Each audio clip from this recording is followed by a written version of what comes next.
Mafia boss despised the girl who refused his money until she bled, protecting his secrets. The fluorescent lights of the Harbor 24 diner hummed with a low, electrical buzz that seemed to drill directly into Jenna Morales' skull. It was 3 a.m. on a Tuesday, a time when the world should have been asleep, but the diner was alive with the clatter of silverware and the heavy scent of stale coffee and frying bacon. Jenna wiped a rag across table 4, her shoulders aching with a dull, persistent throb. She had been on her feet for 10 hours straight, following a full day of classes at the university, and her bank account still hovered dangerously close to zero. The bell above the door chimed, not with the usual timid ring of a straggler looking for pancakes, but with an aggressive insistence. The atmosphere in the diner shifted instantly. Conversations died out. The 2 truck drivers at the counter hunched lower over their plates. Jenna looked up, brushing a stray lock of dark hair from her forehead, and saw them. 4 men walked in, wearing suits that cost more than the building itself. In the lead was a man who looked like he had just stepped out of a high-stakes poker game in a private lounge, not a greasy spoon on the edge of the docks. He was tall, with broad shoulders that strained against the fabric of a midnight blue dress shirt. His hair was dark, swept back with precision, and his eyes were the color of cold steel. Adrian Moretti, even Jenna, who did her best to ignore the local gossip columns and the frightened whispers of the city, knew who he was. Everyone in Harborview knew the name. He owned the shipping yards, the high-end clubs, and, if the rumors were true, half the police force. He sat in the back booth, the one with the torn red vinyl seat, looking entirely out of place. His men took the surrounding tables, their eyes scanning the room with practiced paranoia. Jenna took a deep breath, gripped her notepad, and walked over. She needed the tips. She needed tuition money. She could not afford to be intimidated. "Coffee black," Adrian said without looking at her. His voice was a deep baritone, smooth but carrying an edge that made the hair on her arms stand up. Jenna scribbled it down. "Just coffee?" For the first time. He looked up. His gaze was heavy, assessing her in a way that made her feel like a smudge on a pristine window. "Just coffee, and bring it quickly." Jenna turned on her heel, her jaw tight. She hurried behind the counter, poured the steaming black liquid into a thick white mug, and loaded it onto her tray. She was moving fast, her mind already calculating how many more shifts she would need to pick up to cover her textbooks for the semester. As she navigated the narrow aisle back toward the booth, a drunk patron near the front stumbled out of his seat, laughing loudly at a joke only he could hear. He careened backward, his shoulder slamming hard into Jenna's tray. She gasped, trying to correct her balance, but it was too late. The mug tipped. A wave of scalding dark liquid splashed across the table and soaked directly into the front of Adrian Moretti's immaculate shirt. Silence slammed into the room like a physical weight. The drunk man froze. The truck drivers turned around. Adrian's men were on their feet in a second, hands reaching inside their jackets. Adrian did not move. He slowly looked down at the spreading brown stain on his chest, then up at Jenna. His expression was not angry. It was something worse. It was completely void of emotion, cold and terrifyingly calm. "I am so sorry," Jenna stammered, grabbing a handful of napkins and reaching out instinctively to help. "Do not touch me," Adrian said. His voice was low, but it carried across the silent room like a crack of thunder. He stood up, peeling the wet fabric away from his skin. He looked at her with pure disdain, as if she were a clumsy child who had no business being in his presence. He reached into his pocket and pulled out a thick roll of cash. It was bound in a rubber band, thick enough to choke a horse. With a flick of his wrist, he tossed it onto the table. The heavy thud of the money echoed in the quiet diner. "That is $500, Adrian said, his tone dripping with ice. "Buy yourself a new apron, and while you are at it, go buy some coordination. You clearly do not belong anywhere near civilized people." Jenna stared at the money. $500. That was rent. That was books. That was breathing room. Then she looked at his face. He was sneering at her, expecting her to scramble for the bills, to thank him for his insult. He thought he could humiliate her and then pay for the privilege. Heat rushed up Jenna's neck, burning hotter than the coffee. Her exhaustion vanished, replaced by a spark of pure, white-hot indignation. She reached out, her hand trembling slightly, not with fear, but with rage. She placed her hand over the roll of cash and slid it firmly back across the table toward him. "No," she said. The air in the diner seemed to leave the room. Adrian's right-hand man, a sharp-faced guy named Luca, took a step forward, looking shocked. Adrian's eyes narrowed. "Excuse me?" "I said no," Jenna repeated, her voice gaining strength. "It was an accident. I apologized. But I am not a prostitute, and I am not a charity case. I do not take money that is thrown at me like I am for sale. Keep your cash. I do not want it."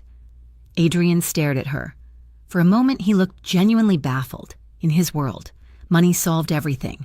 Money bought silence, loyalty, and forgiveness.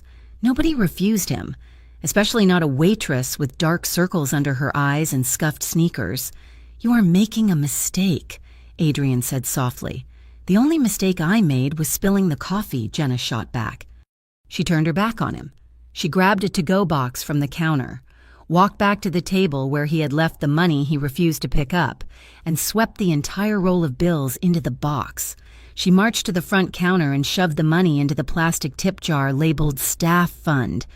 "That is for the night crew," she announced, her voice ringing out.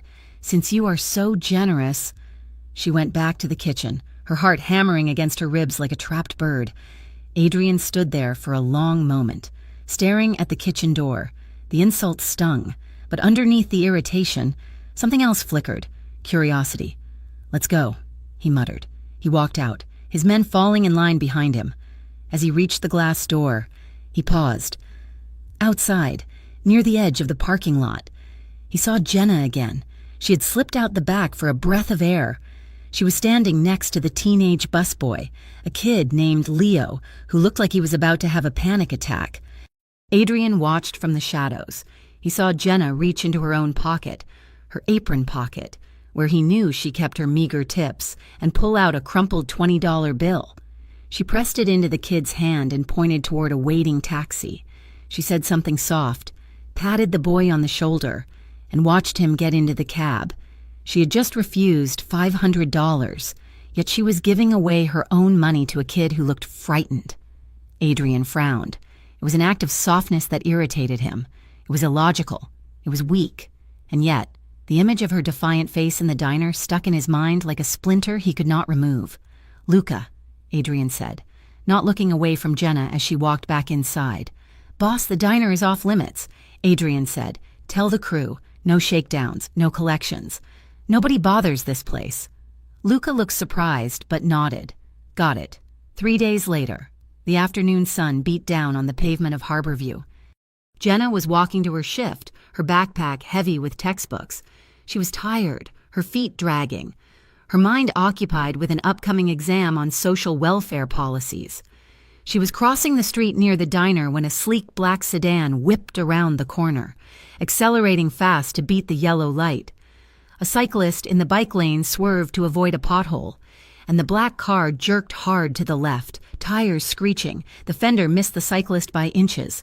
The cyclist shouted and wobbled, terrified, before pedaling away frantically. The car slammed to a halt. Jenna saw red, the arrogance of it, the reckless disregard for safety. Snapped something inside her. She marched up to the black sedan and slammed her palm down on the hood. "Hey!" she yelled at the tinted glass. "Watch where you are going! You nearly killed him!" The driver's door opened. Adrian Moretti stepped out. He was wearing sunglasses and a charcoal gray suit, looking every bit the king of the city. He took off his glasses, his eyes widening slightly when he saw who was screaming at his car. "You," he said flatly. "Of course it is you. Do you have a death wish, or do you just enjoy throwing tantrums in traffic?" Jenna did not back down, even though he towered over her. "You drive like a maniac," she snapped. "You think because you have an expensive car you own the road. That kid could have been hurt." Adrian leaned against the car, crossing his arms. He looked her up and down, taking in her worn jeans and the oversized university hoodie she wore. "The kid swerved into my lane," Adrian said calmly. I avoided him. That is called driving. Something you might learn if you ever get behind the wheel of something that costs more than a bicycle.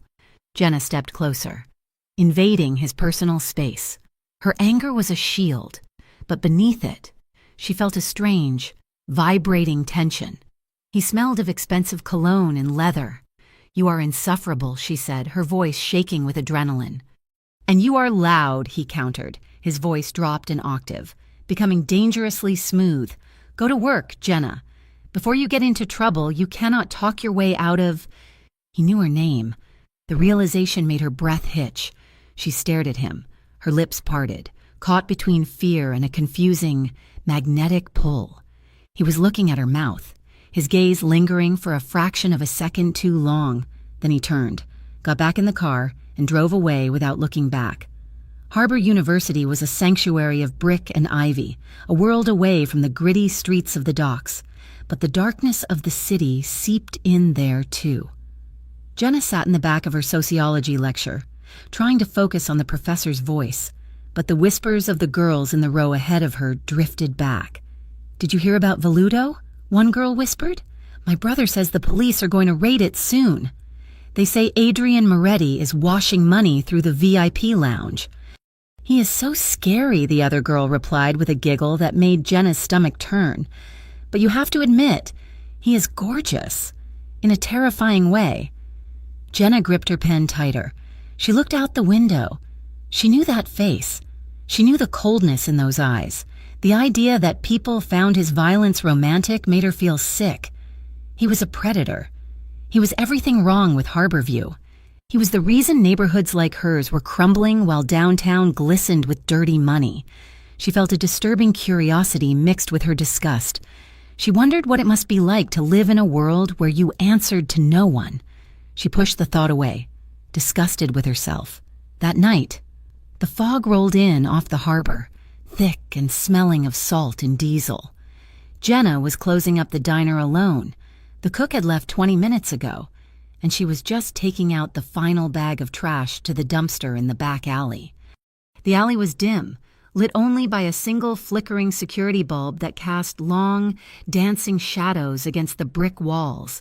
Jenna heaved the heavy black bag into the dumpster, wiping her hands on her apron. A groan echoed from the darkness behind the stack of old pallets. Jenna froze. "Hello?" she called out, her voice trembling. There was a scuffling sound, the scrape of a boot on concrete. A man stumbled out from the shadows. He was young, maybe mid-20s, wearing a dark leather jacket. He was clutching his shoulder, and dark blood was seeping through his fingers, dripping onto the dirty ground. "Help," he wheezed. His face was pale, sweat beading on his forehead. Jenna's social worker training kicked in over her fear. She rushed forward as the man's knees gave out. She caught him, struggling under his weight, and helped him sit against the wall. "Oh my God, you are shot," she said, seeing the tear in his jacket. "I am calling 911. "No." The man grabbed her arm with surprising strength. His eyes were wide with panic. "No cops, please. No cops. You are bleeding out," Jenna argued, reaching for her phone. Tires screeched at the mouth of the alley. High beams cut through the fog, blinding her. A car door slammed. Jenna shielded her eyes. A figure strode toward them, moving with lethal purpose. "Adrian—" He stopped 5 feet away, looking from the bleeding man to Jenna. His expression was thunderous. "Get away from him," Adrian commanded. Jenna stood her ground, placing herself between Adrian and the wounded man. "He needs a hospital," she said. "He has been shot. I know he's been shot." Adrian snapped. He stepped closer, the shadows making him look enormous. "And he is not going to a hospital. A hospital means a police report. A police report means questions I do not want to answer. He's going to die if you do not get him help," Jenna yelled. Adrian moved so fast she didn't see it coming. He closed the distance between them and gripped her wrist. It wasn't painful, but his grip was ironclad, immovable. He pulled her slightly aside, forcing her to look up at him. They were inches apart in the dim light. She could see the flecks of gray in his steel eyes, the tension in his jaw. "Listen to me," he hissed. "This is not your world. You walk away right now. You go back inside and you forget you saw anything. Do you understand? Jenna's heart was pounding so hard she thought he could surely feel it through her pulse point under his fingers. He was dangerous. She knew that, but she looked at the boy bleeding on the ground. He was not much older than the busboy she had helped. "I am not afraid of you," she whispered. Adrian stared at her. He searched her face, looking for the tremor, the flinch. He saw the fear in her eyes, yes, but beneath it, he saw a stubborn, reckless courage that stunned him. She was terrified, but she was standing her ground against the most dangerous man in the city because she wanted to save a stranger. Adrian released her wrist abruptly. "Fix him," he said, his voice rough. "What? You want to help? Help him. We have a first aid kit in the car. Stabilize him." Jenna didn't waste a second. She ran to the black car, grabbed the kit from the back seat, and knelt beside the wounded man. Adrian stood over them, watching as she worked. Her hands were steady despite her fear. She cut away the shirt, packed the wound with gauze, and applied pressure until the bleeding slowed. "Okay," she said, wiping sweat from her forehead. "He needs a surgeon, but that will hold him for a transport. You have to take him somewhere safe. Now." Adrian nodded to his driver, who hurried out to help lift the wounded man into the back seat. When the man was loaded, Adrian turned back to Jenna. She was standing there, her apron stained with the blood of his soldier. She looked exhausted, fragile, and incredibly beautiful in the stark alley light. Adrian reached into his jacket pocket. He pulled out a thick white envelope. He didn't toss it this time. He held it out to her. "Take it," he said. "It is compensation for your silence and for the ruined apron." Jenna looked at the envelope. She knew there was thousands of dollars in there, enough to pay her tuition, enough to fix her problems. She looked up at Adrian. His face was unreadable, but his hand was steady. She reached out and took the envelope. Adrian felt a strange sensation in his chest. Relief, perhaps, or disappointment that she was just like everyone else after all. Jenna turned and placed the envelope gently on the lid of the dumpster next to them. "I didn't do it for you," she said quietly. She turned and walked back toward the rear door of the diner, her spine straight, her head high. Adrian watched her go. The envelope sat white and stark against the dirty metal of the dumpster. She had refused him again. She had touched his soldier's blood, saved a life, and walked away from a fortune without blinking. He despised her for it. He despised her for making him feel small, for making his power look useless. But as he got back into the car, glancing one last time at the door she had disappeared through, he felt a dangerous heat uncoiling in his gut. It was an obsession taking root. He hated her defiance. But God, he wanted to break it. He wanted to know if she would burn as bright as she fought. "Drive," he ordered. The car slipped away into the night, leaving the money behind in the alley, untouched.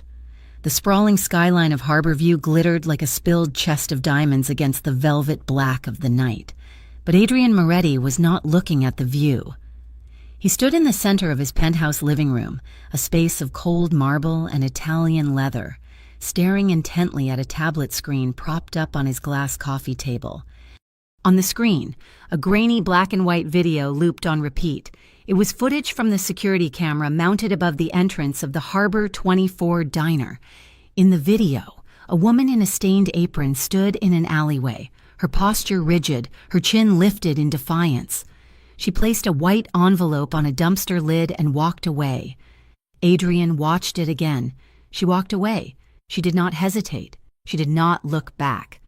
Luca, his second in command, walked into the room carrying 2 tumblers of amber whiskey. He set one down near Adrian's hand and leaned over the sofa, glancing at the screen. "You are going to burn a hole in that tablet, boss," Luca said, a smirk tugging at the corner of his mouth. "That is the 20th time you have watched it in the last hour. You are obsessing over a waitress." Adrian swiped the screen dark, the movement sharp and irritated. "I am not obsessing," he snapped. "I am analyzing a security breach. She knows too much. She saw Marco bleeding. She knows my face, and she refused the payout. That makes her a liability. A liability who saved Marco's life, Luca pointed out. Taking a sip of his drink, most civilians would have called the cops the second they saw blood. She patched him up. She has got guts. Maybe you just do not like that you could not buy her. Adrian turned his cold gaze on Luca. Do not mistake curiosity for weakness. Luca, people who cannot be bought are dangerous because they are unpredictable. I need to know if she is going to talk. I need to know who she is. She is nobody, Luca said with a shrug. A grad student drowning in debt, works double shifts, volunteers at a crisis line. Squeaky clean. Nobody is squeaky clean, Adrian muttered, walking toward the floor-to-ceiling window. Keep eyes on her. If she sneezes, I want to know about it. For Jenna. The following week felt like living in a fishbowl. The exhaustion of her double shifts was now compounded by a creeping sensation of paranoia that made the hair on the back of her neck stand up constantly. It started with small things. A black SUV with tinted windows was parked across the street from the diner every single night when she arrived for her shift, and it was still there when she left at dawn. Then there were the customers.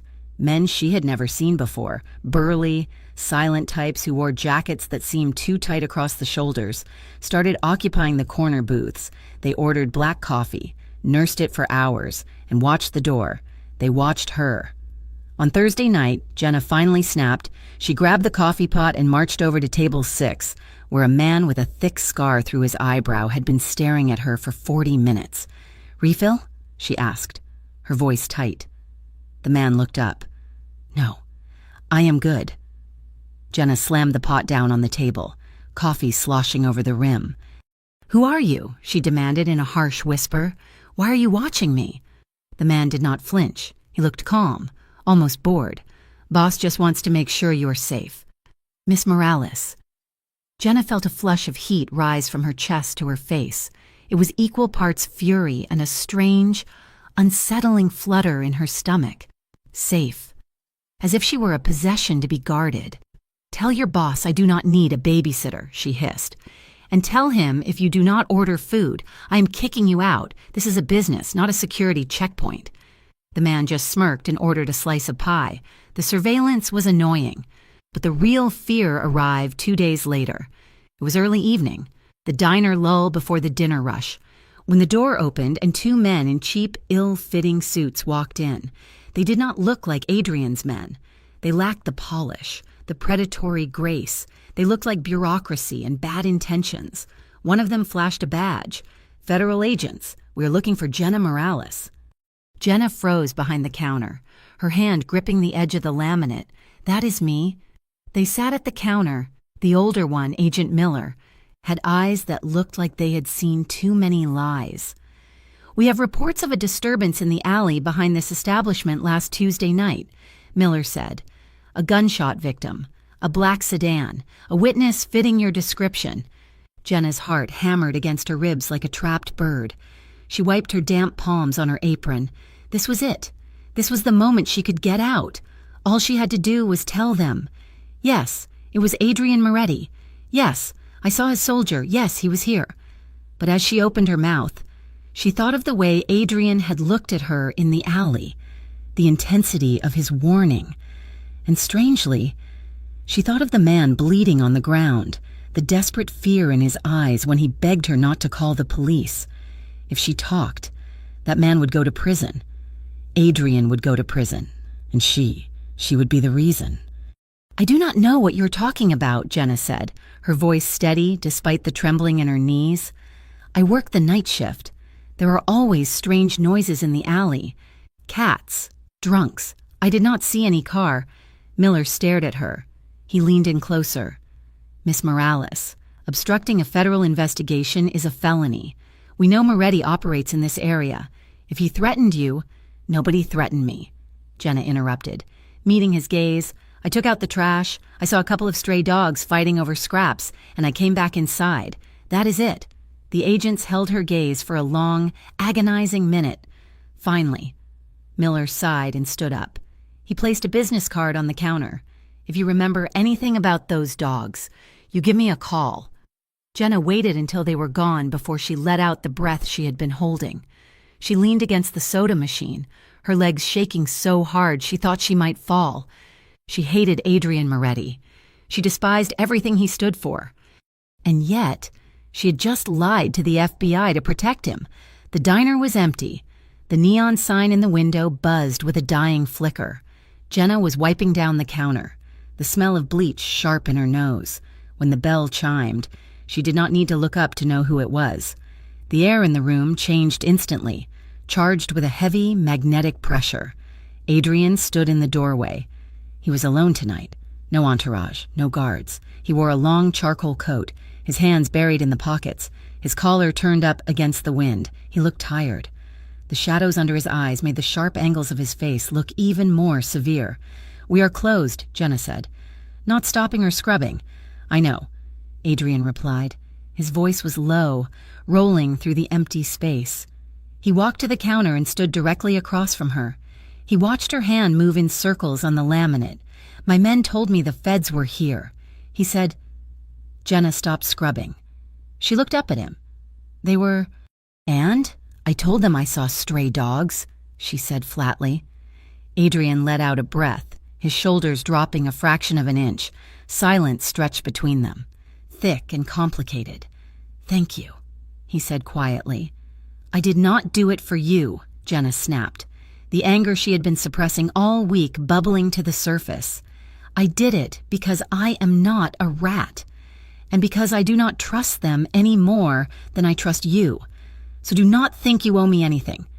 Adrian reached into his inner coat pocket. Jenna tensed, but he only pulled out another envelope, thinner this time, but still substantial. He slid it across the freshly cleaned counter. "It is not about owing," Adrian said. "It is about reality. You took a risk. You are working 3 jobs. Jenna, you are exhausted. I can see it in your face. Take the money. Quit this place. Focus on your school." Jenna looked at the envelope with disdain. "You just cannot help yourself, can you? You think because you have power, you can just pave over people's lives with cash. I am trying to make your life easier," Adrian said, his voice rising slightly. "You are stubborn. It is irritating. You are drowning in work, and you are too proud to grab a lifeline. It is not pride." Jenna threw the rag into the bucket of water. It splashed loudly. "It is dignity. Something you probably would not understand. You think you can buy silence. You think you can buy gratitude? I am not one of your employees. Adrian, I am not someone you can pay off to feel better about the fact that you are a criminal." Adrian's eyes darkened. He leaned over the counter, invading her space. His face was inches from hers. "You think you are so righteous," he said, his voice dropping to a dangerous whisper. "You judge me from your high horse, but you live in the same city I do. You benefit from the order I keep. You lied to the FBI today because deep down, you know the law does not protect people like us. I do." "People like us?" Jenna let out a bitter laugh. "There is no us. There is you, breaking the world, and me, trying to fix the pieces you leave behind." They were glaring at each other now, breathing hard. The anger was palpable, but beneath it, the current of attraction was undeniable. It crackled in the air like static electricity. Adrian's gaze dropped from her furious eyes to her mouth.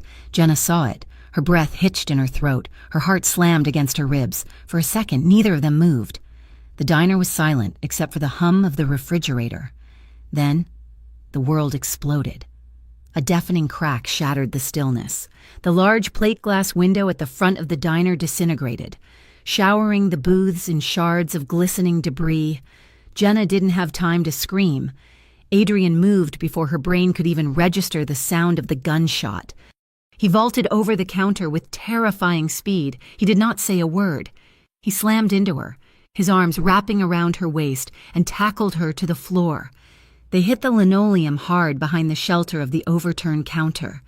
Adrian landed on top of her, his heavy body covering hers completely. He pressed her head down, shielding her with his shoulders and back. More shots rang out. Pop, pop, pop, tearing into the diner's facade, ripping through the leather booths, shattering the pie display case. Glass rained down on them like deadly confetti. Jenna squeezed her eyes shut, her hands instinctively clutching the lapels of Adrian's coat. She could feel the heat of his body seeping into hers. He was heavy, solid, a wall of muscle between her and the bullets. His cheek was pressed against her temple. She could hear his breath, hot, fast, and controlled, right against her ear. "Stay down," he commanded. His voice a rough vibration against her skin. "Do not move." The shooting lasted only 10 seconds, but it felt like hours. Then, the screech of tires peeling away echoed from the street, fading into the distance. Silence returned, but it was a ringing, terrified silence.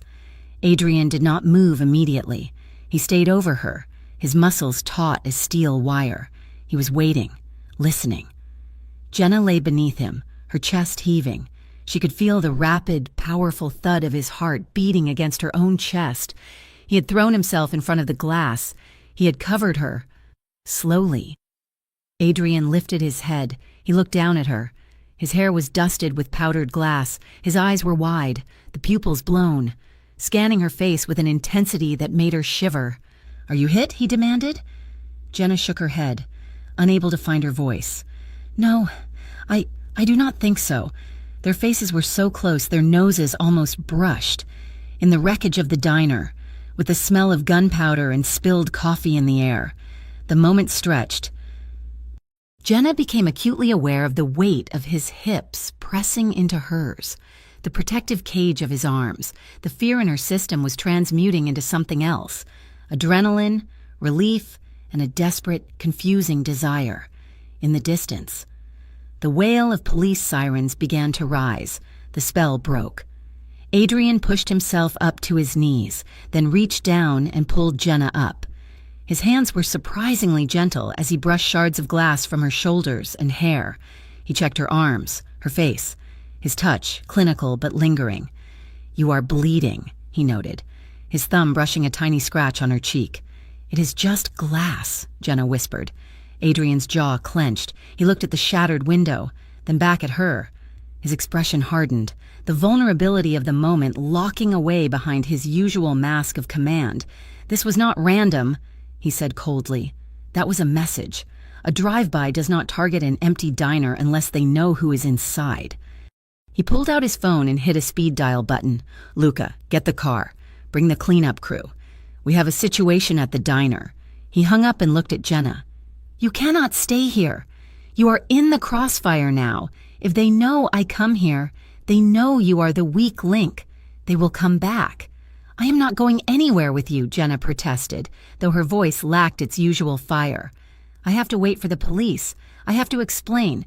"You will explain nothing," Adrian interrupted. "You will disappear for a few days until I handle this. If you stay here, you are dead. Look." He pointed to the wall behind the counter, right where Jenna had been standing minutes ago.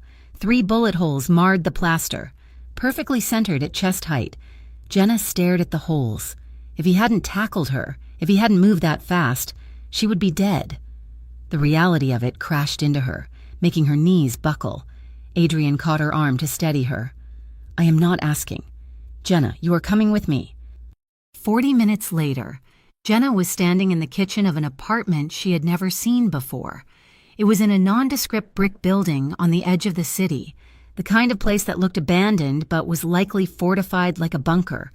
The apartment was sparse: a couch, a table, a bed. No photos, no personal touches. It was a safe house, a place where people existed but did not live. Jenna paced the small kitchen, her arms wrapped around herself. She was still wearing her uniform, now dusted with drywall and glass. Adrian was leaning against the counter, watching her. He had shed his coat, revealing a shoulder holster that he made no attempt to hide. "This is kidnapping," Jenna muttered, turning to face him. "It is protective custody," Adrian corrected. "Without the badge, I have a life. Adrian, I have classes tomorrow. I have a shift at the library. I cannot just vanish into your underworld because some rival gang decided to use me for target practice." "You do not have a life if you are in a morgue," Adrian shouted back. His composure cracked, revealing the raw fear underneath. "Do you not understand how close that was? They missed you by inches. Inches, Jenna." He stepped away from the counter and stalked toward her. Jenna backed up until her hips hit the edge of the kitchen island. She had nowhere else to go. Adrian stopped right in front of her, planting one hand on the countertop beside her hip, effectively boxing her in. His breathing was ragged. "You are a civilian. You are not built for this. Being near me means risk. I told you that. I told you to stay away. Then why are you here?" Jenna whispered, her chin tilting up to meet his gaze. "Why did you come back tonight? Why did you save me?" Adrian stared at her. His eyes dropped to her lips again. And this time, he didn't look away. The air in the small kitchen grew heavy, suffocatingly hot. The memory of his body pressed against hers on the diner floor came rushing back to both of them. "Because I could not let them take you," he murmured, his voice rough with an emotion he refused to name. Jenna's pulse raced in her neck. She felt the warmth of his hand near her hip, the heat radiating from his chest. She knew she should push him away. She knew he was dangerous, a criminal, everything she hated. But in that moment, she didn't want him to leave. "I am already in too deep," she whispered. Adrian's gaze darkened. He leaned in closer, his head lowered, his mouth hovering just an inch from hers. Jenna's eyes fluttered shut. She could feel his breath on her lips, taste the promise of the kiss. It was right there, the surrender, the collision. Then Adrian stiffened. He pulled back abruptly, his jaw clenching so hard a muscle feathered in his cheek. He pushed himself away from the counter, putting distance between them as if she were made of fire. "Lock the door," he said, his voice flat and cold again. "Do not open it for anyone but me or Luca." He turned and walked out of the apartment. Jenna stood alone in the kitchen, her lips still tingling from a kiss that never happened. Listening to the heavy click of the deadbolt sliding into place. She was safe, but she had never felt more in danger. The apartment on the 24th floor was less of a home and more of a gilded cage. It was sleek, modern, and completely devoid of soul. For 3 days, Jenna Morales had lived within its gray walls, watching the city of Harborview from behind reinforced glass. Her life had shrunk to a series of escorted movements. When she went to her classes at the university, 2 men in dark suits walked 10 paces behind her. When she went to the volunteer center to answer crisis calls, they waited in the lobby, drinking stale coffee and watching the door. She felt the weight of their presence like a physical shackle. She was safe, yes, but she was also trapped, and the guilt of it gnawed at her. She knew this protection cost money, time, and focus, resources Adrian Moretti usually spent on things far more sinister than a stubborn grad student. On Thursday morning, the elevator ride down to the garage was thick with tension. Jenna stood in the corner, clutching her backpack straps. Luca, Adrian's right-hand man, stood near the doors, his phone pressed to his ear. "We have a problem with the shipment in the East District," Luca said, his voice low and clipped. "The Keller crew is pushing boundaries. They are getting bold." Jenna stiffened. She knew that name. The Kellers were a rival faction, brutal and messy, the kind of criminals who didn't care about collateral damage. Luca listened for a moment, his face darkening. "Yeah, I know. They are targeting anyone close to the organization. They drove past the diner again last night. Smashed the rest of the windows."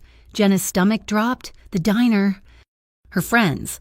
The place that had given her a job when no one else would. She felt a surge of nausea. It was because of her. The war had come to her doorstep, and now innocent people were sweeping up glass because she had been in the wrong place at the wrong time. Luca hung up and glanced at her, catching the look of horror on her face. He didn't say anything to comfort her. He just turned back to the doors as they slid open. "Take me to him," Jenna said, her voice shaking but firm. Luca raised an eyebrow. "You have a sociology exam in an hour." "I do not care about the exam," Jenna snapped. "Take me to Adrian, now." The nightclub, Veludo, was a fortress of velvet and shadow during the daylight hours. It was located in the basement of a historic theater, a labyrinth of dark corridors and plush VIP booths.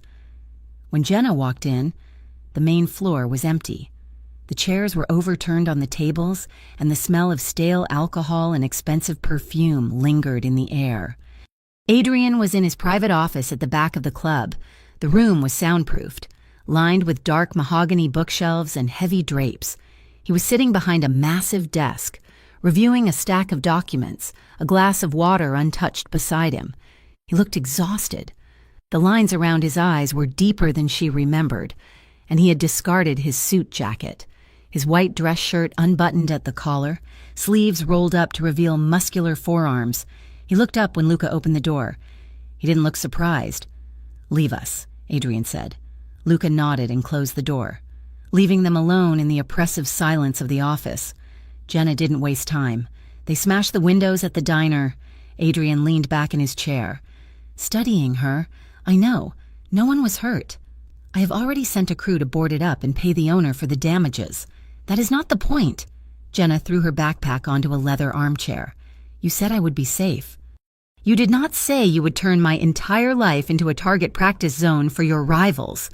I told you to stay away," Adrian replied calmly, though his eyes flashed. "I told you that being near me was dangerous. You are the one who insisted on saving Marco. You are the one who refused to walk away when I gave you the chance."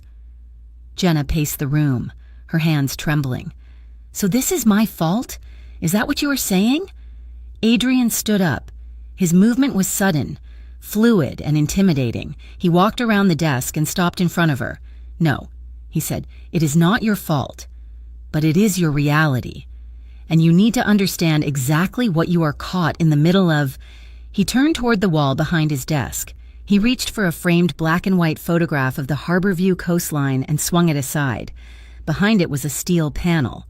Adrian punched a code into the keypad. There was a heavy mechanical click, and a hidden safe door popped open. Jenna watched, her breath catching in her throat. Adrian reached inside and pulled out 2 items, a thick leather-bound ledger and a small, silver-encrypted hard drive. He tossed them onto the desk. They landed with a heavy thud. "Do you know what this is?" he asked. Jenna shook her head. "This is the lifeblood of half the city," Adrian said. "The ledger contains the names of every payout I have made in the last 10 years. Judges, city councilmen, police captains. The drive contains the routing numbers for offshore accounts that hold leverage over the most powerful families in the state." Jenna stared at the items. She realized, with a cold jolt, that she was looking at evidence that could topple the entire government of Harborview. "The shooting at the diner was not about you, Jenna," Adrian continued, his voice low and intense. "It was about this. The Keller crew knows I have it. They know I'm squeezing them out of the port. They want the keys to the kingdom, and they think kidnapping someone close to me will make me trade it." Jenna looked up at him. "Why are you telling me this?" Adrian's expression softened. "Just for a fraction of a second, because you are smart, and because you are stubborn. If I just tell you to hide, you will fight me. If I tell you to run, you will dig your heels in. I need you to see the stakes. I need you to understand that these people do not just want to hurt you. They want to use you to burn this city to the ground." Jenna felt a chill run down her spine. "You are trusting me with this? You are showing me the thing that could put you in prison for life?" Adrian looked at her, his steel gray eyes searching hers. "You already held my fate in your hands that night in the alley. You did not turn me in then. I am betting everything that you will not turn me in now." It was a terrifying admission. He was tying her to him, binding her to his secrets with a knot that couldn't be untied. "I never asked for this," Jenna whispered. "I just wanted to finish my degree. I just wanted to pay my rent." "I know," Adrian said, stepping closer. He reached out, his hand hovering near her arm but not touching. "I know you did not ask for it, but here we are." Before Jenna could respond, the room plunged into darkness. The overhead lights cut out instantly, followed by the hum of the ventilation system dying down. A second later, the emergency lights kicked in, bathing the office in a dim, blood-red glow. Jenna gasped. "What? Get down!" Adrian hissed. He moved with terrifying speed. He didn't go for the desk. He went for her. He grabbed her arm and pulled her away from the center of the room just as a heavy thud echoed from the main club floor outside. Someone was breaching the back entrance. Adrian pulled a handgun from a holster at the small of his back, a movement so practiced it looked like muscle memory. He dragged Jenna toward a panel in the wainscoting near the bookshelf. He kicked it, and a section of the wall swung inward, revealing a narrow, concrete stairwell. "Inside," he ordered. He shoved her into the darkness of the hidden passage and followed her in. Pulling the panel shut behind them, the lock clicked into place, sealing them in the cramped space. It was pitch black, save for the thin line of red light seeping under the door. The space was tiny, barely enough room for two people. Adrian pressed Jenna against the rough concrete wall, his body shielding hers. They froze, listening. Heavy footsteps echoed on the floorboards of the office they had just left. Voices, rough, shouting commands, filtered through the wall. "Clear the room! Find the safe!" Jenna's heart hammered against her ribs so hard she thought it might crack the bone. She was trembling. Adrian's body was pressed tight against hers, a wall of heat and tension. His left arm was braced against the wall by her head, caging her in, while his right hand held the gun pointed at the door, ready to fire. He leaned in close, his lips brushing her ear. "Quiet," he breathed. "Do not make a sound." Jenna nodded, though he couldn't see her. She could smell him, the scent of cedar, expensive soap, and the metallic tang of the gun. She could feel the rapid rise and fall of his chest against hers. The intimacy of it was overwhelming. In the terrifying dark, her senses were heightened to a painful degree. Every point of contact between their bodies felt electric. A muffled gunshot rang out from the main club floor, followed by the sound of shattering glass. Jenna flinched violently. Her hands flew up instinctively, clutching the lapels of his shirt, burying her face in his chest to stifle a cry. Adrian reacted instantly. He shifted his weight, pressing her harder against the wall, covering her completely. His hand moved from the wall to the back of her head, holding her still, protecting her. "I have got you," he whispered, his voice a vibration against her temple. "I have got you." The chaos outside seemed to last for hours, though it was likely only minutes. There was more shouting, another burst of gunfire, and then the sound of running footsteps fading away. Adrian's security team had arrived. Adrian didn't move immediately. He stayed there, pressed against her in the dark stairwell, waiting. Jenna didn't let go of his shirt. She was shaking, the adrenaline crash leaving her weak. "Clear," a voice shouted from the office. It was Luca. "Boss?" Adrian let out a long exhale. He stepped back, giving Jenna room to breathe, though the loss of his heat made her shiver. "Stay behind me," he said. He opened the panel. The office was bathed in the harsh white light of flashlights. Chairs were overturned. The painting hiding the safe had been slashed.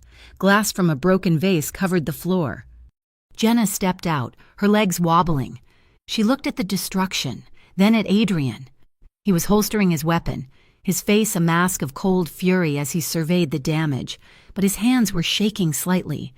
He turned to her. "Are you hurt?" Jenna looked down at herself. She was fine. "Just scared. No, I am—" She stopped. Adrian reached out and cupped the side of her face. His thumb brushed her hairline, coming away with a smear of red.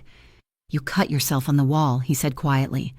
The gentleness of the touch, so at odds with the violence of the last 10 minutes, so at odds with the gun on his hip, broke something inside Jenna.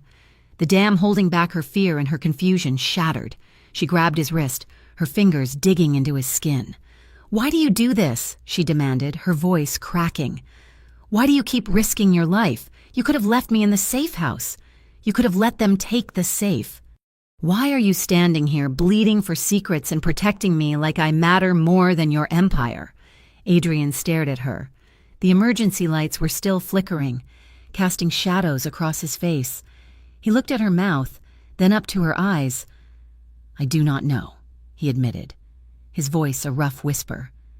"I do not know how to walk away from you. You refuse to run from me, Jenna, and now I cannot seem to run from you." The air in the room grew heavy, charged with a tension that had nothing to do with danger and everything to do with the man standing in front of her. He was a criminal. He was dangerous. He was everything she should run from. But he was also the man who had covered her body with his own while bullets flew. He was the man looking at her as if she were the only clean thing in a dirty world. Jenna didn't think. She rose on her toes and kissed him. It wasn't a tentative kiss. It was fierce, desperate, born of fear and adrenaline and a sudden, overwhelming need to prove they were both still alive. Adrian made a low, startled sound in his throat. For a heartbeat, he froze. Then he broke. His hand slid from her face to the small of her back, pulling her flush against him. His other hand tangled in her hair, gripping tight, angling her head as he deepened the kiss. It was consuming. Jenna let out a shaky breath against his mouth, her hands sliding up his chest to wrap around his neck. They stumbled backward, their coordination lost to the heat of the moment. Jenna's hips bumped against the edge of the heavy mahogany desk. Adrian didn't stop. He pressed her back against the wood, stepping between her legs, his body a solid weight that grounded her. His mouth moved against hers with a hunger that stole her breath. It was rough, demanding, but underneath it was that same terrifying vulnerability he had shown in the stairwell. He tasted like scotch and danger. Jenna's hands explored the lines of muscle in his shoulders, feeling the tension radiating off him. She tugged at the collar of his shirt, needing to feel skin, needing to be closer. Adrian pulled back, just an inch, his breathing ragged, his forehead rested against hers, his eyes dark and blown wide as he searched her face. He was waiting, asking. Even in the chaos, even with the adrenaline roaring in his veins, he would not take what she did not give. Jenna nodded. A small, breathless movement, yes. Adrian groaned, a low sound of surrender, and captured her lips again. His hands roamed over the curve of her waist, up her spine, splayed wide against her back as if he were trying to memorize the shape of her. Jenna melted into him, her fingers sliding into the hair at the nape of his neck. They stood there in the wreckage of his office, surrounded by broken glass and secrets, lost in each other. The kiss slowed, turning from frantic desperation to a slow, deep burn. Adrian kissed the corner of her mouth, her jaw, the sensitive spot beneath her ear, making her shiver. Jenna laughed, a sudden, shaky sound that bubbled up from her chest. Adrian pulled back, his hands still resting on her waist. "What?" he murmured, his voice husky. "We are insane," Jenna whispered, resting her forehead against his chest. "Someone just tried to kill us, and we are. We are alive," Adrian finished. He rested his chin on the top of her head, his arms tightening around her. "We are very alive." Jenna closed her eyes, listening to the steady, strong beat of his heart. For the first time since this nightmare began, she didn't feel trapped. She felt found, but as the adrenaline faded, the reality of the situation began to creep back in. She looked at the open safe, at the ledger on the desk. She looked at the gun on Adrian's hip. "This doesn't change anything, does it?" she asked softly. "The Kellers are still coming. The feds are still watching." Adrian pulled away enough to look at her. He brushed a stray lock of hair behind her ear, his touch lingering. "No," he said. "It changes everything, because now I have something to lose." Jenna looked at him, realizing the terrified truth of his words. She had refused his money, she had refused his protection, but she hadn't been able to refuse him. And now, in the middle of a war, that might be the most dangerous thing of all. "Come on," Adrian said, his voice returning to its usual command, though his hand remained on her lower back, warm and possessive. "We need to move. This place is compromised." He led her toward the door, stepping over the shattered glass. Jenna followed, her hand slipping into his. He squeezed her fingers tight, and they walked out of the darkness together. The morning sun that filtered through the heavy velvet curtains of Adrian Moretti's penthouse did not bring warmth. It brought clarity, and clarity was cruel.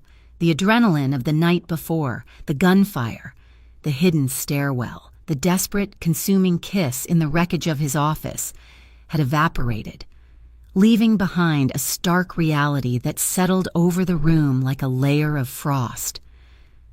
Jenna had woken up in the guest suite, alone. When she walked into the kitchen, expecting perhaps a conversation or at least a shared acknowledgement of what had happened, she found Adrian on the phone, his back turned to her. He was wearing a fresh suit, armor in place. His voice clipped and professional as he barked orders about security protocols and damage control. He acknowledged her with a curt nod, pointing to a pot of coffee before turning back to the window. There was no softness in his eyes. The man who had held her face with trembling hands in the dark was gone, replaced by the crime boss who viewed emotions as structural weaknesses.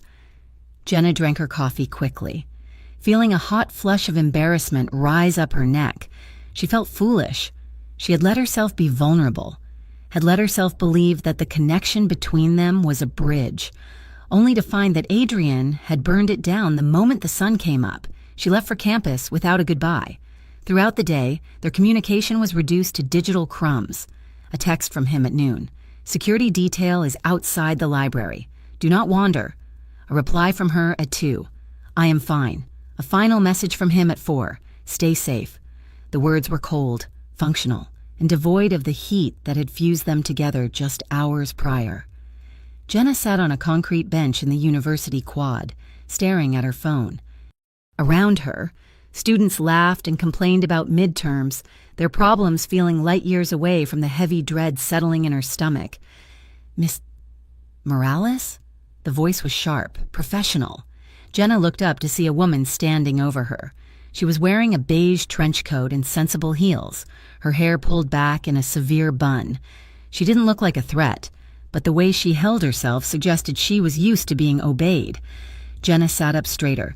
Yes, Agent Rachel Ward, FBI. Jenna's heart skipped a beat, but she didn't run. She stayed frozen as the woman sat down on the other end of the bench, placing a leather bag between them. I am not here to arrest you, Jenna, Ward said, her voice dropping to a conspiratorial volume. I am here to warn you. I have nothing to say to you, Jenna replied, gripping her phone. Ward sighed, looking out across the lawn. You are a smart girl. Dean's List, volunteer work. You have a bright future. But right now, you are standing in the middle of a blast radius. Adrian Moretti is going down. It is not a matter of if, but when. Jenna remained silent, her jaw set. We know you have been escorted by his men, Ward continued. We know about the diner. We know you were at Veludo last night. Listen to me carefully. When a man like Moretti falls, the building does not just collapse, it crushes everyone standing near the foundation. That includes you. Jenna stood up to leave, but Ward's next words stopped her.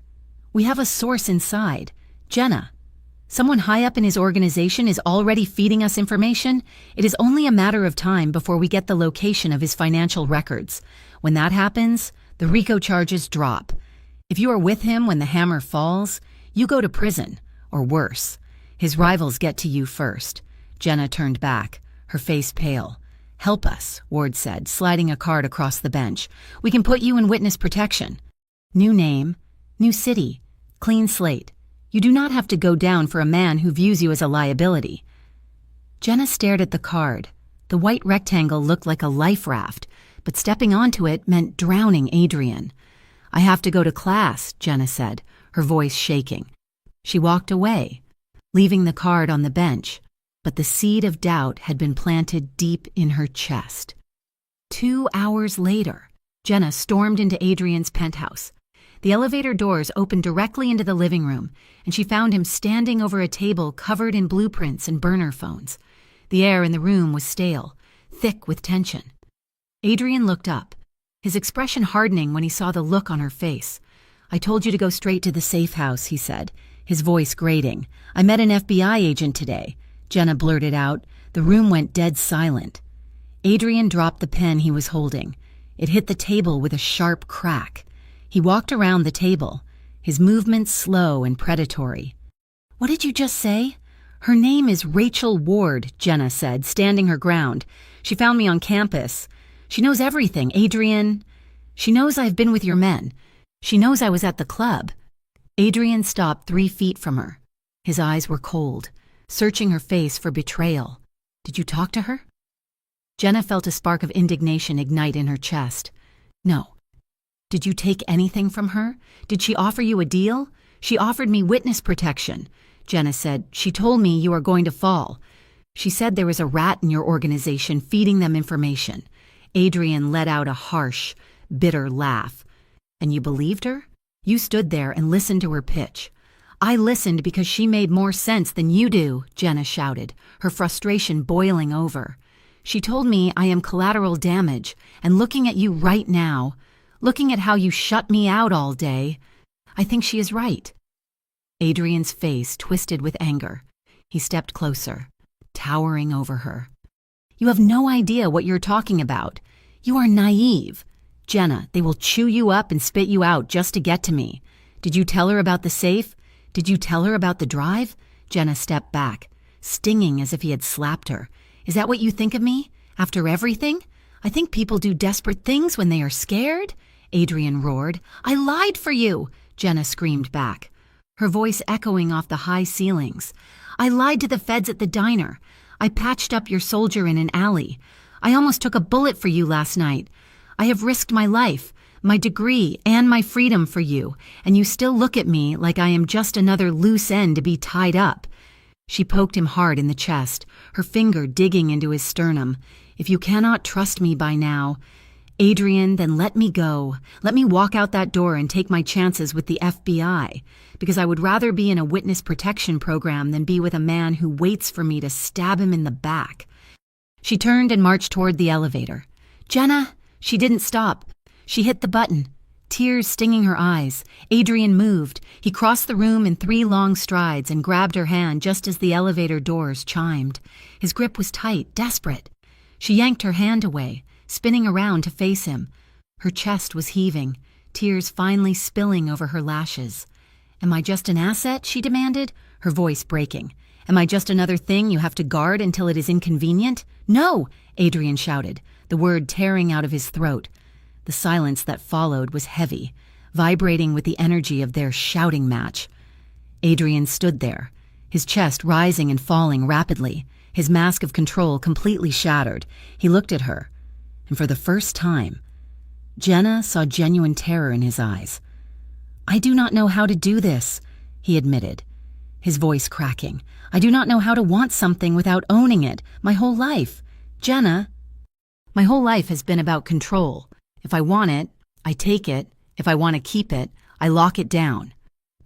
He took a step toward her, his hands opening in a gesture of surrender. But I cannot own you, and that terrifies me. Because if I cannot control the situation, I cannot guarantee you are safe. When you told me about that agent, when I pictured you sitting in some gray FBI office, talking about me, erasing your life to get away from me. He stopped, swallowing hard, his gaze dropping to the floor. It felt like my chest was caving in. He whispered. Jenna watched him. The anger drained out of her, replaced by an aching softness. He wasn't pushing her away because he didn't care. He was pushing her away because he cared too much and didn't have the tools to handle it.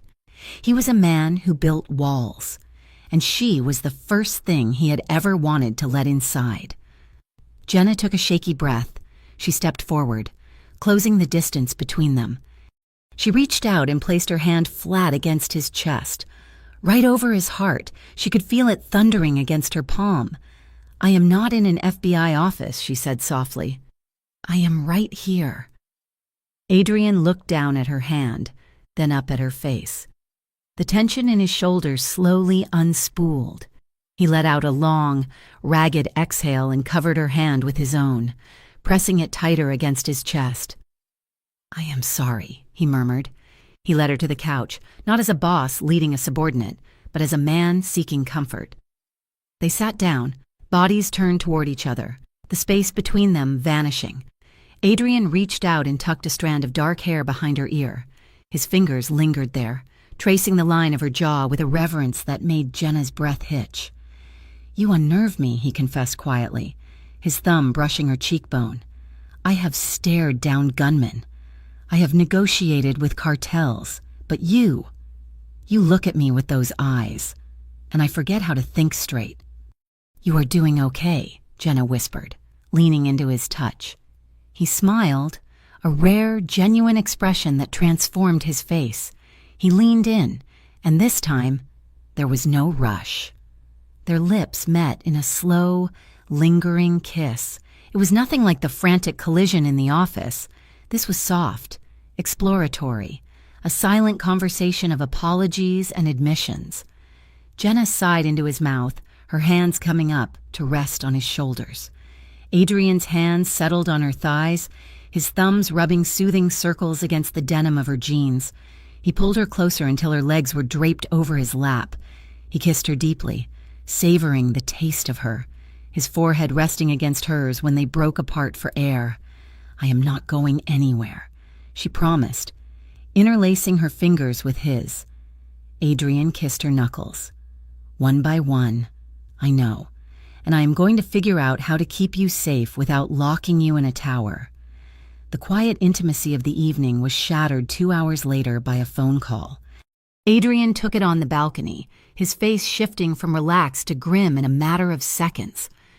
When he came back inside, the walls were back up, though this time, he didn't shut Jenna out. He looked at her with a grim determination. They hit the warehouse in the industrial district. He said, "The one where I keep the secondary financial records." Jenna stood up. "The Kellers?" "Yes." And they knew exactly which crates to burn. Adrian paced the living room, his mind working furiously. "Agent Ward was right. There is a leak. Someone close to me is feeding them locations. If they know about the warehouse, they might know about the office safe. We got lucky last night, but I cannot leave the ledger and the drive in the club anymore." "Where can you put them?" Jenna asked. "Banks are too risky. Your other properties might be compromised." Adrian stopped pacing. He looked at her. "I need a place that has no connection to me. No paper trail. No guards that can be bribed. Something mundane." He grabbed his coat. "Get your shoes. We are going for a ride." They drove to a 24-hour public storage facility on the outskirts of town, a place of orange metal doors and flickering halogen lights. It was the kind of place where people stored old furniture and forgotten memories. Adrian rented a small locker under the name John Smith, paying in cash for a year up front. Inside the cold, dusty metal box, he placed the heavy ledger in the silver encrypted drive. He locked it with a heavy-duty padlock and handed Jenna the key for a moment. "Look at the number," he said. "Unit 412, memorize it." Jenna looked at the number, then at him. "Why me?" "Because you are the only person I know for a fact is not on a payroll," Adrian said seriously. "Only you and I know this exists. If anything happens to me, this is your insurance." Jenna handed the key back, her fingers brushing his. "Nothing is going to happen to you." The next morning brought a different kind of disaster. Jenna returned to her apartment to pick up some clothes, only to find a bright orange piece of paper taped to her front door. "Notice to vacate." She stared at it, her stomach dropping to her shoes. She ripped it off the wood and read the fine print.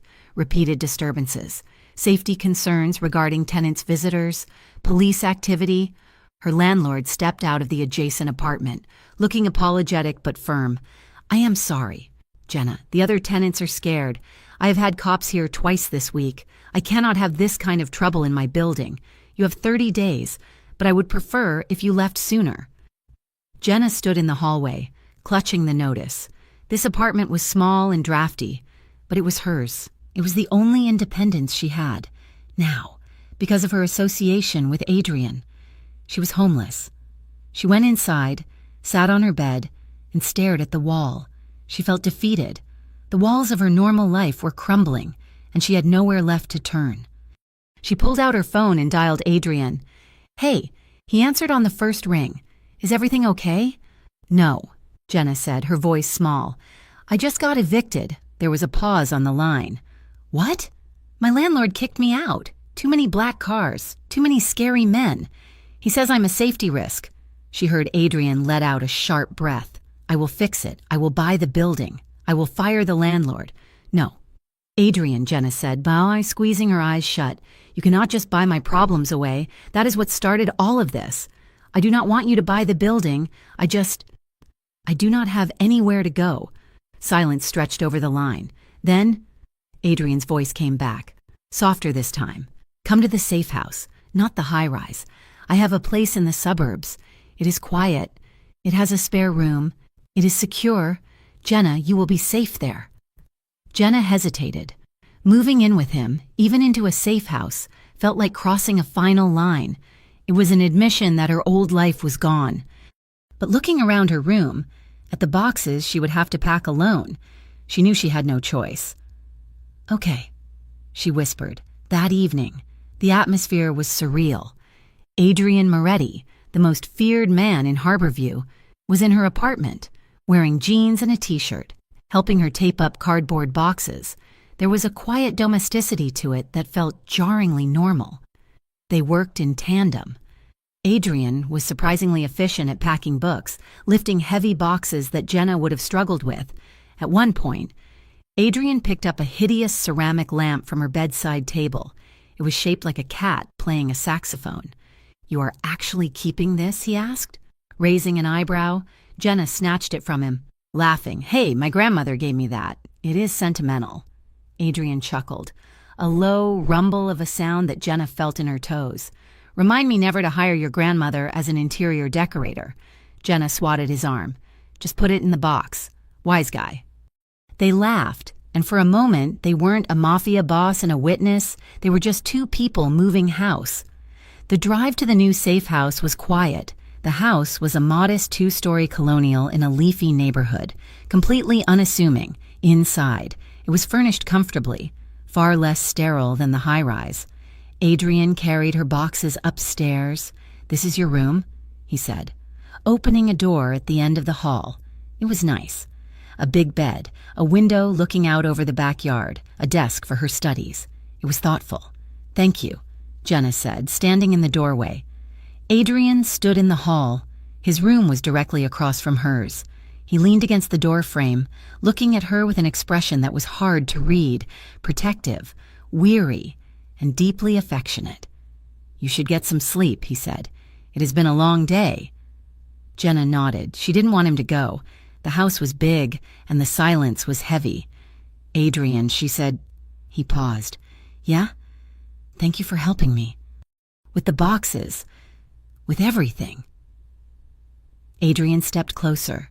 He reached out and took her hand, his thumb grazing over her knuckles. "I am sorry you lost your place. Jenna, I never wanted to take that from you. I know," she said. He leaned down and kissed her. It started soft, a goodnight kiss. But Jenna sighed and stepped into him, looping her arms around his neck. Adrian's arms went around her waist, pulling her flush against him. The kiss deepened, becoming hungry, filled with the unspoken promise of the night before. They stood there in the hallway, clinging to each other, the air thick with desire. It would be so easy to pull him into her room, so easy to forget the danger and the eviction and the FBI. But Adrian pulled back first. He rested his forehead against hers, breathing hard. "Good night, Jenna," he whispered, his voice strained. "Good night," she replied, her lips swollen. He stepped back and opened the door to his room. Jenna went into hers. They closed their doors at the same time. The click of the latches echoed in the hallway. Jenna lay down on the unfamiliar bed, staring at the ceiling. She could hear Adrian moving around in the room across the hall. She knew, with absolute certainty, that he was staring at his ceiling too, just as wide awake as she was. The wall between them separated their bodies, but it did nothing to stop the gravitational pull that was dragging them closer to the edge. The walls of Adrian Moretti's empire were not crumbling from the outside. They were rotting from within. It was a Tuesday afternoon when the truth finally landed on Adrian's desk in the form of a decrypted call log. Luca stood by the window of the temporary safe house, his posture rigid. The rain battered the glass, distorting the suburban street outside into a gray smear. "It is confirmed," Luca said, his voice devoid of its usual steady calm. "Marco has been in contact with the Keller crew 4 times in the last week, and there is a ping on his burner phone from a tower near the FBI field office." Adrian stared at the paper in his hand. Marco. The man he had pulled out of the gutter 10 years ago, the man who had eaten at his table, laughed at his jokes and guarded his back. The betrayal tasted like ash in his mouth. "He's selling us out," Adrian said, the paper crumping in his fist. "He's feeding the Kellers our locations and giving the feds just enough to keep himself out of jail when the hammer drops. We have to move on him," Luca advised. "Tonight, No, Adrian said, his eyes cold and hard as flint. If we move now, we spook the feds. We need to feed him disinformation. We need to flush out exactly what he has told them. But even as he strategized, a cold knot of dread tightened in Adrian's stomach. If Marco was talking, no secret was safe, and the biggest secret he currently held was not a shipment of drugs or a weapon stash. It was the location of the ledger that could bury them all. Jenna Morales felt the pressure too, though hers came in the form of a beige trench coat and a relentless stare.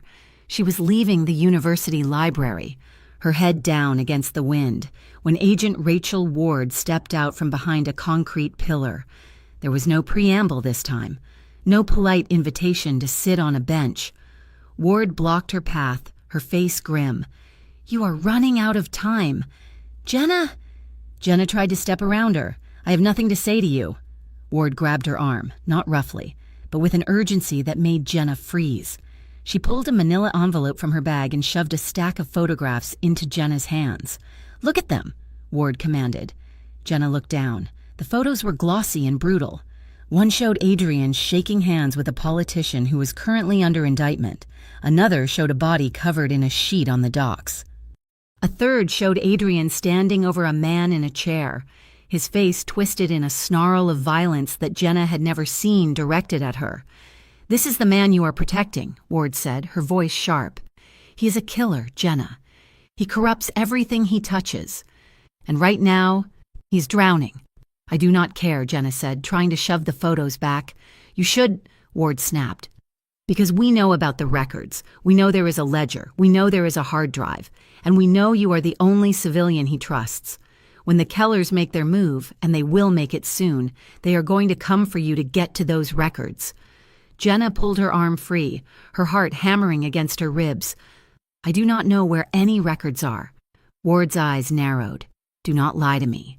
If you do not give us the location, we cannot protect you, and when Adrian falls, you will be the one left bleeding in the rubble." Jenna turned and ran. She didn't look back, but the image of the body on the docks burned in her mind. She drove back to the suburban safe house, her hands shaking on the steering wheel. The paranoia was suffocating. Every car in the rearview mirror looked suspicious. Every shadow looked like a gunman. When she arrived, the house was empty. Adrian was gone. Likely dealing with the crisis Luca had mentioned, Jenna paced the living room, the silence amplifying her fear. Agent Ward's words echoed in her head. "They are going to come for you to get to those records." She felt exposed. She felt like the weak link. If the feds knew about the ledger, and the Kellers were circling. Was the storage unit really safe? What if she had been followed the night they moved it? She needed to know. She needed to be sure. She pulled out her phone and dialed Adrian. It went straight to voicemail.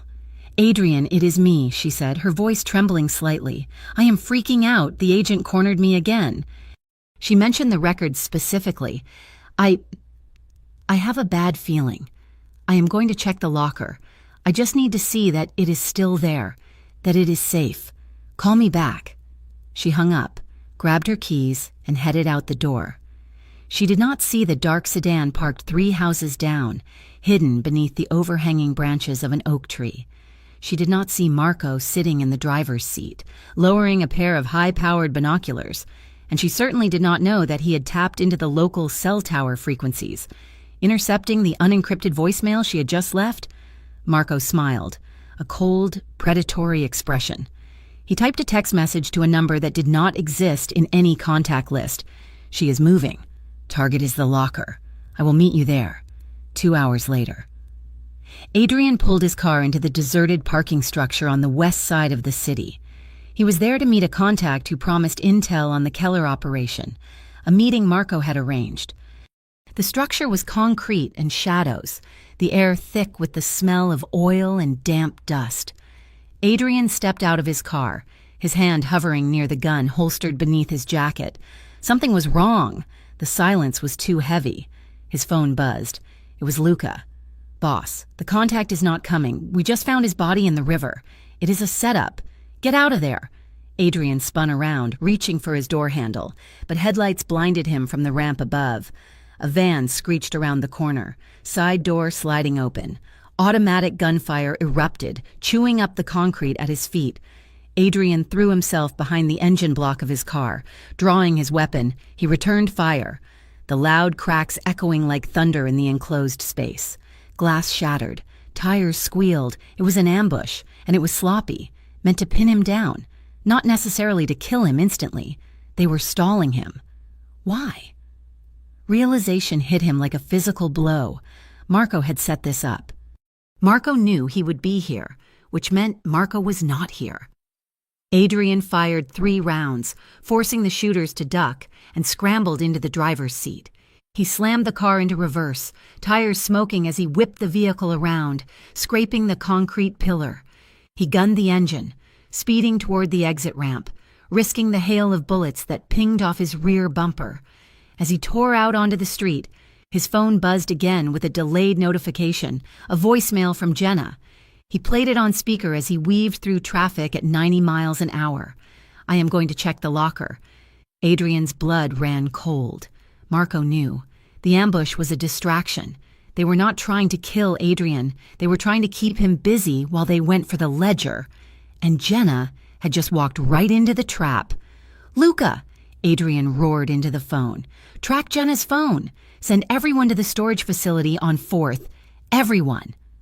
The public storage facility was a maze of orange doors and fluorescent lights that buzzed like angry hornets. It was 10 o'clock at night and the hallways were empty. Jenna walked down the corridor of the 4th floor, her footsteps echoing on the concrete. She clutched the key in her pocket, her palms sweating. She reached Unit 412. The padlock was still there. It looked untouched.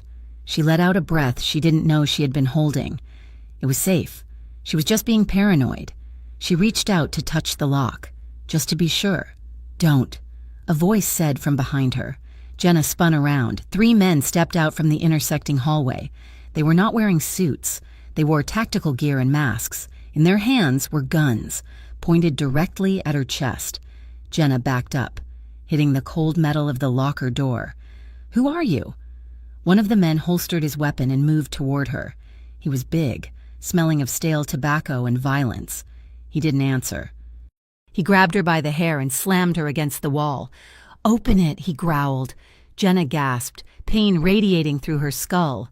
"I do not have the key," she lied, her voice shaking. The man laughed, a dry, humorless sound.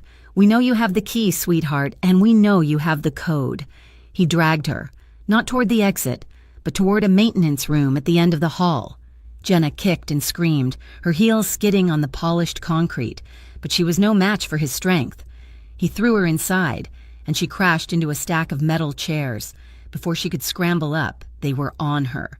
They shoved her into a chair, zip-tying her wrists behind her back so tight the plastic bit into her skin. The leader of the group pulled off his mask. He had a scar running down his chin. "Here is how this works," he said, pulling a knife from his belt and tapping the flat of the blade against her cheek. "You give us the combination to the padlock. Then you give us the password to the drive. If you do that, maybe you walk out of here." "I do not know the codes," Jenna said, staring him in the eye. He sighed, as if disappointed. Then he backhanded her. The force of the blow snapped her head to the side, her lips split against her teeth, the metallic taste of blood filling her mouth. "Don't play the hero," the man said.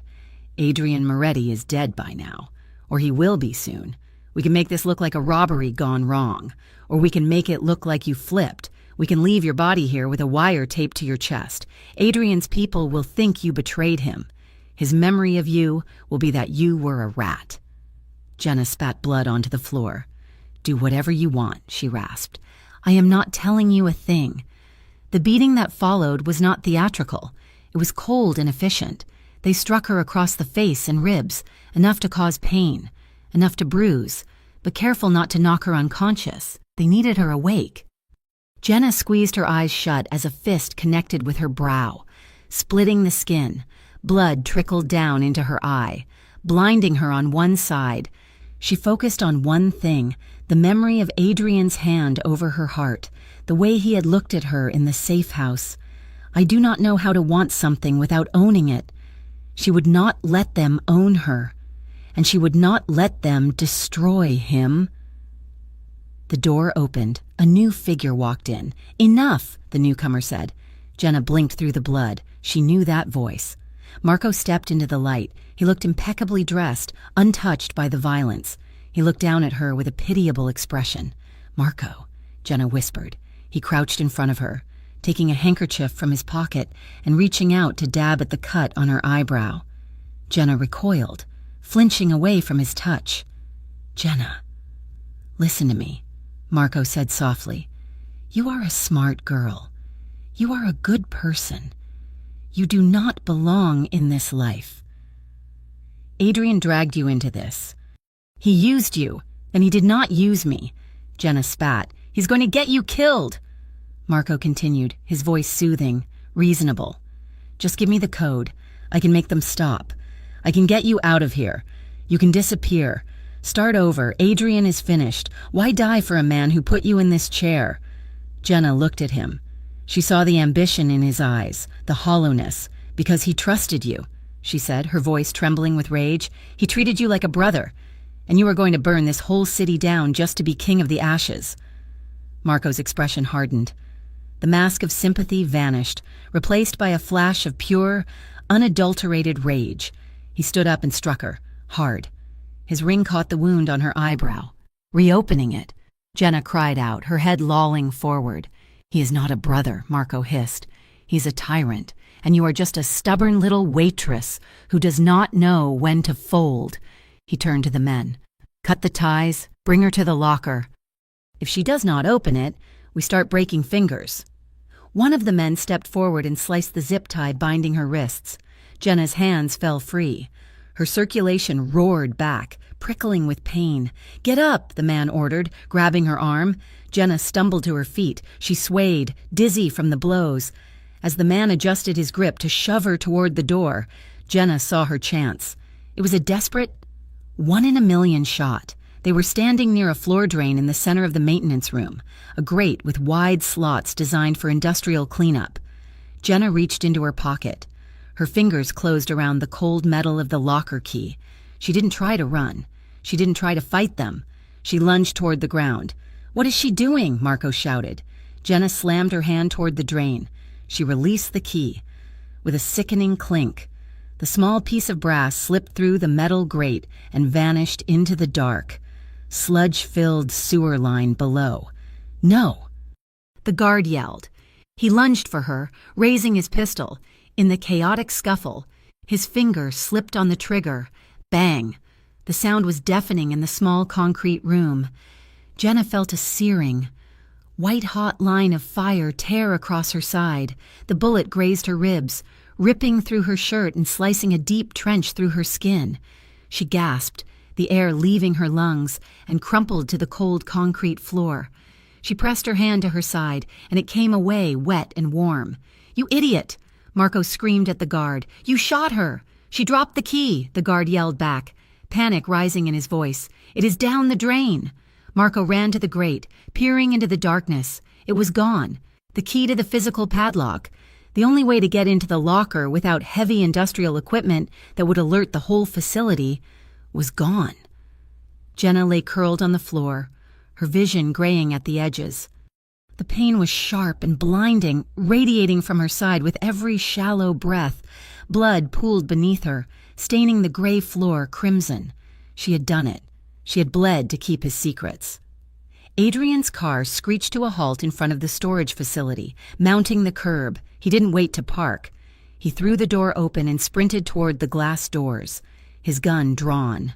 Luca and 3 other men were right behind him, their SUVs boxing in the entrance. "Move!" Adrian roared. They burst into the lobby. The night manager cowered behind the desk. "Hands up! 4th floor!" Adrian shouted at his men. They hit the stairs, bypassing the slow elevator. Adrian took the steps 3 at a time, his heart pounding a frantic rhythm against his ribs. He had a text on his phone from Luca. "Feds are raiding the south side. They know about the decoy. They are pivoting. Everyone was converging." Adrian burst onto the 4th floor landing. He heard shouting coming from a maintenance room down the hall. He didn't hesitate. He moved down the corridor, weapon raised, his movements fluid and lethal. Marco stepped out of the maintenance room, dragging Jenna by her arm. She was limp, her feet dragging, blood soaking the side of her shirt. Adrian froze. The sight of her, battered, bleeding, barely conscious, felt like a knife twisting in his own gut. Marco saw him. He jerked Jenna up, wrapping an arm around her throat and pressing a gun to her temple. "Back off! Adrian!" Marco screamed, his voice cracking with desperation. "Back off or she dies!" Adrian stopped 10 feet away. His men fanned out behind him, guns trained on Marco and the 2 Keller thugs who emerged behind him. The hallway went deadly silent. "Let her go." "Marco," Adrian said. His voice was terrifyingly calm, a low rumble that vibrated with the promise of violence. "You lost! Adrian!" Marco yelled, backing up toward the emergency exit. "The feds are coming. The Kellers are coming. It is over. If you hurt her," Adrian said, taking a slow step forward, "there is no hole deep enough on this earth for you to hide in. I will find you, and I will take a very long time to kill you." Jenna's eyes fluttered open. She saw Adrian. He was blurry, a dark shape in the fluorescent haze, but she knew him. She saw the terror in his eyes, not for himself, but for her. She tried to stand, to take the weight off Marco's arm, but her legs refused to work. The pain in her side was a living thing, eating her alive. "Adrian," she whispered, though he couldn't hear her. Marco tightened his grip, the barrel of the gun digging into her skin. "Drop the gun, Adrian," Marco ordered. "Drop it." Adrian hesitated. He looked at Jenna. He saw the blood dripping from her eyebrow, the dark stain spreading on her shirt. He saw the woman who had refused his money, refused his protection. And now, he realized with a sickening jolt, had refused to give him up. She was the only thing that mattered, slowly. Adrian Moretti, the man who never surrendered, bent his knees and set his gun on the floor. "Let her go," he repeated. Marco grinned, a manic, triumphant look. But Jenna was not done. She felt Marco shift his weight, distracted by his victory. She summoned every ounce of strength left in her batteried body. She didn't have the strength to fight, but she had enough to fall. She went dead weight. Marco stumbled, his grip slipping on her slick, bloodied arm. "Now!" Jenna screamed, her voice raw. Adrian moved. He didn't reach for his gun on the floor. He launched himself forward, a blur of motion, tackling Marco before the traitor could regain his balance. Gunshots rang out, deafening, chaotic, as Luca and the team opened fire on the Keller men, but Adrian only saw Marco. He slammed the traitor into the wall, his hands finding Marco's throat, squeezing with the force of a man who had almost lost his soul. It was chaos. It was war. And in the center of it, Jenna lay on the concrete, watching the ceiling spin, holding her hand over her wound, waiting for the darkness to take her. The corridor of the storage facility was a cacophony of shouting, shattering glass, and the deafening cracks of gunfire. The air was thick with the acrid smell of burnt gunpowder and fear. Adrian Moretti moved through the chaos like a wraith, his vision tunneling down to a single objective. He had to get to her. Ahead of him, his men engaged the remaining Keller thugs in a fierce exchange. Bullets chipped away at the concrete walls, sending dust raining down into the fluorescent light. Adrian ignored it all, stepping over debris, his heart hammering a frantic rhythm against his ribs that drowned out the noise of the battle. Then he rounded the corner, and the world stopped. Marco was backed against the far wall near the emergency exit. He had Jenna. He was dragging her upright, his arm hooked around her throat, using her body as a shield. Adrian's breath hitched. Jenna looked broken. Her head lolled to the side. Her face was a map of bruises, and blood, too much blood, was soaking the white fabric of her shirt at her waist, dripping onto the gray floor with terrifying consistency. "Stop!" Adrian roared, his voice tearing through the din. The gunfire faltered, then died out as everyone in the hallway realized the stakes. Silence slammed into the corridor, heavy and suffocating. Marco laughed, a jagged, desperate sound. He pressed the barrel of his gun into Jenna's temple. She winced, a small, pained sound escaping her lips. "Stay back," Marco screamed, his eyes wild. "You take one more step, Adrian, and I swear to God, I will end it right here." Adrian froze. His gun was raised, leveled at Marco's head, but he couldn't take the shot. Marco was shaking, and Jenna was swaying in his grip, her knees buckling. If she fell, if Marco flinched, let her go. Marco, Adrian said, his voice low and vibrating with a lethal promise. You are done. The Kellers are gone. The feds are outside. There is nowhere to go. Do not make this worse. Worse? Marco spat. You did this. You went soft. Adrian, you jeopardized everything for a waitress with principles. Look at her. She is bleeding out because of you. Jenna blinked, her vision swimming. She heard Adrian's voice, and it was an anchor in the swirling darkness. She focused on him. He looked terrified, not angry, not commanding, terrified. He was looking at her like she was the only thing holding the universe together. She couldn't let Marco win. She couldn't let Adrian be the one to watch her die helpless. Jenna gritted her teeth against the agony in her side. She summoned every ounce of strength left in her batteried body. She waited for Marco to shift his weight as he screamed another insult at Adrian. Now. Jenna threw her head back, slamming her skull into Marco's nose. It wasn't a hard blow, but it was unexpected. Marco howled in pain, his grip loosening for a fraction of a second. Jenna didn't stop. She twisted her body, shoving him with her shoulder, throwing him off balance. She collapsed to the floor, falling out of the line of fire. Adrian didn't hesitate. The moment Jenna was clear, he pulled the trigger. 2 shots rang out. Marco crumpled to the ground, his gun clattering away across the concrete. Adrian dropped his weapon instantly. He didn't check on Marco. He didn't look at his men. He sprinted the 10 feet to where Jenna lay curled on the cold floor. Jenna! He slid to his knees beside her, his hands hovering over her body, shaking violently. He was terrified to touch her, terrified he would break her further. Adrian, she whispered, her voice barely a breath. He saw the wound on her side. The blood was flowing freely now, dark and slick. Adrian made a choked sound in his throat. He pressed his palms directly over the tear in her skin, applying pressure. No, no, no, stay with me, he begged, his voice cracking. Jenna, look at me. Stay with me, Jenna hissed in pain, her hands fluttering up to grip his wrists. She looked at his shirt, his pristine, expensive white dress shirt, now stained with her blood. You, she rasped, a weak smile touching her split lip. You finally got your shirt dirty. Adrian let out a sob that was half laugh, half agony. I do not care about the shirt. I do not care about anything but you. Do not close your eyes. Do you hear me? Do not close your eyes. Jenna's grip on his wrists weakened.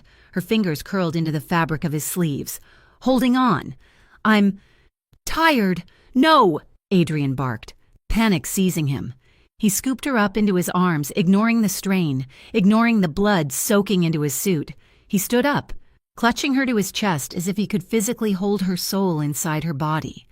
Move, he screamed at his men. Clear the exit, burn the tapes, get the car. He ran down the hallway, carrying the woman who had refused his money, refused his protection, and had just paid for his life with her own blood. The waiting room of St. Jude's Hospital was a purgatory of white walls and ticking clocks. Adrian paced the linoleum floor, his jacket discarded, his shirt stiff with dried blood. He refused to leave. He refused to wash his hands. He needed the reminder of what his world had done to her. The doors swung open, but it wasn't a doctor. It was Agent Rachel Ward. She looked tired. She was flanked by 2 uniformed officers. She saw Adrian, saw the blood on his hands, and she paused. Adrian Moretti, she said, her voice lacking its usual bite. We have warrants. We have Marco's testimony from before he died. It is over. Adrian stopped pacing. He looked at her. His eyes were hollow. Dead things. Jenna is in surgery, he said flatly. I know. Ward said, Ward. And when she wakes up, if she wakes up, she is going to be questioned. She is an accessory. Adrian, she was at the scene. She knows about the ledger. Adrian walked toward her. The officers tensed, hands moving to their holsters, but Ward held up a hand to stop them. Adrian stopped 2 feet from her. He looked at the floor, then up at her. She knows nothing, he said quietly. She was a hostage. Marco took her. She never saw the ledger. She never saw the drive. Ward raised an eyebrow. You expect me to believe that? No, Adrian said. I expect you to trade. He reached into his pocket and pulled out a small, silver key. It was a duplicate. The original was in a sewer drain, but this one opened a safety deposit box in the Cayman Islands. You want the Kellers? Adrian asked. You want the Port Authority corruption? You want the judges who have been taking bribes for 10 years? Ward stared at the key. What is this? This is everything, Adrian said. It is enough to close 50 cases. It is enough to make your career. And what do you want? Ward asked, her eyes narrowing. Immunity for yourself? No, Adrian said. I want her name scrubbed. Jenna Morales was a victim. She was a bystander. She testifies to nothing. She goes to no court. She walks away clean. Ward looked at him, stunned. You are giving up your leverage. You are dismantling your own operation. Adrian looked at the operating room doors. I do not care about the operation. I do not care about the leverage. If she wakes up and has to look over her shoulder for the rest of her life, then none of it matters. He held out the key. Take it, he said. But she is off limits. Forever. Ward looked at the key, then at the desperate, broken man standing in front of her. She saw the blood on his hands. She realized, for the first time, that the monster of Harborview had a heart, and it was currently lying on an operating table. She took the key. If this is real, Ward said quietly, Jenna Morales was never here. The beep of the heart monitor was the first thing Jenna heard. It was a steady, rhythmic sound that pulled her up from the deep, dark water of unconsciousness. She opened her eyes. The light was soft, dim. She was in a hospital room. She tried to move, and a sharp pain flared in her side. She gasped. Easy, a voice murmured. She turned her head. Adrian was sitting in a chair beside her bed. He looked wrecked. He had showered and changed into a plain black t-shirt, but his eyes were red-rimmed, his face pale beneath the stubble on his jaw. He was holding her hand. He was holding it with both of his, bringing it to his lips as he saw her eyes focus. Hey, he whispered, his voice raw. Jenna blinked, tears prickling in her eyes. I am alive? Yeah, Adrian choked out. You are alive. You are here. Jenna looked at him. She remembered the storage locker, the gun, the drain, the ledger. She whispered. Gone, Adrian said quickly. It does not matter. None of it matters. The Kellers are done. Marco is gone. The feds. We made a deal. You are safe. Jenna, truly safe. Jenna squeezed his hand weakly. You gave it up? Adrian leaned forward, resting his forehead against their joined hands. You bled for me, Jenna. You took a bullet because you would not give up my secrets. Did you really think I would keep them if it meant losing you? He lifted his head and looked at her. The vulnerability in his eyes was naked, terrifyingly open. I will spend whatever life I have left making sure you never have to bleed for me again, he vowed. Jenna reached up with her free hand. Her fingers were shaking. She touched his cheek, tracing the sharp line of his jaw. He leaned into her touch, closing his eyes, letting out a long, shuddering breath. Adrian leaned in, careful of the tubes, careful of her bandages. He pressed a kiss to her forehead, slow, reverent, a benediction. Then he moved down to her lips. It was not a kiss of passion or hunger. It was a kiss of gratitude. It was soft, lingering, and filled with a depth of emotion that made Jenna's chest ache. She felt his thumb brush away a tear that had escaped from the corner of her eye. Her hand curled into the collar of his t-shirt, holding him there, anchoring him as he had anchored her. They stayed like that for a long time, in the quiet of the hospital room. Two survivors who had found the only thing worth fighting for. 6 weeks later, the autumn air in Harborview was crisp, smelling of the ocean and turning leaves. Jenna stood on the balcony of a third-floor apartment. It was a nice place. Brick walls, big windows, overlooking the park. It wasn't a penthouse. It wasn't a fortress. It was a home. She touched her side instinctively. The scar was still pink, a jagged line across her ribs. But it was healing. It was a part of her now, a map of where she had been. The glass door slid open behind her. Adrian stepped out. He looked different. The hard edge of the Mafia boss was softened. He wore a simple sweater and jeans. He was still dangerous. That would never fully go away, but the weight of the empire was gone. He had kept his word. The violent parts of his business were dismantled. He was running logistics now, clean shipping, boring contracts. He was poorer, safer, and infinitely happier. He wrapped his arms around her waist from behind, pulling her back against his chest. Jenna leaned into him, resting her head on his shoulder.